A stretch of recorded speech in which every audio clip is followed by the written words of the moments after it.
Hey y'all, it's Nariagari Game, and today I'm going to be reading the 4th episode of The Rising of the Shield Hero. And I'm going to say, all aboard now, Fumi, all aboard! Woo! I like how in this episode he grew more before our very eyes. And then just seeing him lay the smackdown against Spear Hero was so fucking beautiful. Oh my goodness. I'll probably see that fight scene multiple times. Just the way he punched that motherfucker was fucking so satisfying.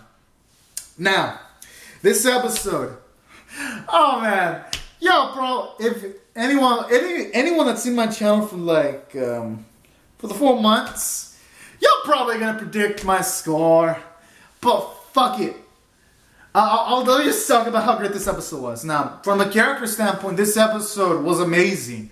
It gave Naofumi character development because now he can truly at least trust some people. At least he can trust Reptilia. And I like how you see like the slight progression, because after Reptilia's the slave crest is taken away from her, I like how at first you actually see Naofumi kind of panicking and all that, and thinking Reptilia is going to leave him and all of that. And yes, Reptilia has been helping out Naofumi in the previous episodes, but for Naofumi, thinking of it from his perspective, he was transported into this little world, and a great amount of people have been assholes to him. And then he's probably seen it from his perspective that, well, Reptilia is a slave, so if she gets her freedom, she's probably going to leave him at any moment's notice if she ever gets free. So I kind of like how that psychological element. But then when Reptilia chose to stay with Naofumi and you see Naofumi tear up, oh man, that was a beautiful scene. And then just seeing Naofumi just seeing him now trust Reptilia was a beautiful thing. And I like that, showing off the character progression. How from episode 1 he was too trusting, then episodes 2 and 3 he didn't trust enough. And now in this episode, at least he has some kind of balance, because at least he trusts Reptilia. And I like how he didn't emphasize it when he was tired, he slept on Reptilia's lap for a bit. Showing off that he's now comfortable enough to at least be able to let his guard down and sleep on Reptilia after all the stress he went through after the little duel he had with Spear Hero. And that was pretty nice too in its own way, because he's now comfortable enough to have slight physical contact with someone else with that kind of trust. So now Fumi's come a long way, and I like that. And I like the character development Reptilia finally got, because just seeing her now... Oh, and then another thing I almost forgot to mention. I also like how finally now Fumi's starting to see Reptilia as like an older individual too. Because he was seeing her as a little child, even though she kind of aged a while ago. And that was a beautiful thing to see too. Now that he got to notice the beautiful words that Reptilia was saying. And then just to see Reptilia still want to help out Naofumi and still want to fight alongside him was also a beautiful scene. And I just loved it, and it was a marvelous way to end off the episode. And even seeing at the end she was looking out for Naofumi, even having some leftovers so that he can eat some food was also another beautiful thing, showing off those little details that she cares about him.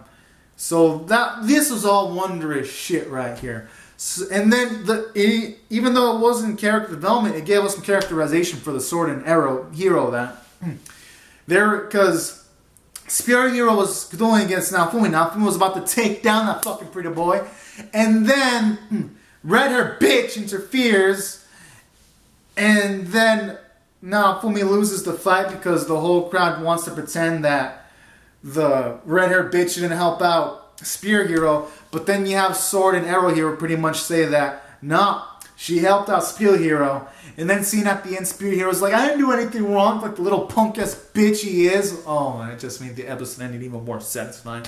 So I like that too, that characterization you get for Sword and Arrow Hero. They're not pawns to be used. They're independent thinkers, and they use their own minds. So from a character standpoint, this episode did fucking amazing. And then from a story standpoint, it was even better. Those complaints I had about the false rape accusations are now gone, because I liked how this episode pretty much showed off that, no, this was planned by the king, and the red-haired chick is actually the king's daughter all this fucking time.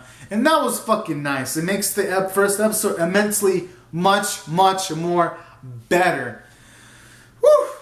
So from a story standpoint, this episode did phenomenal. And we had a good amount of plot progression too. So that was also nice.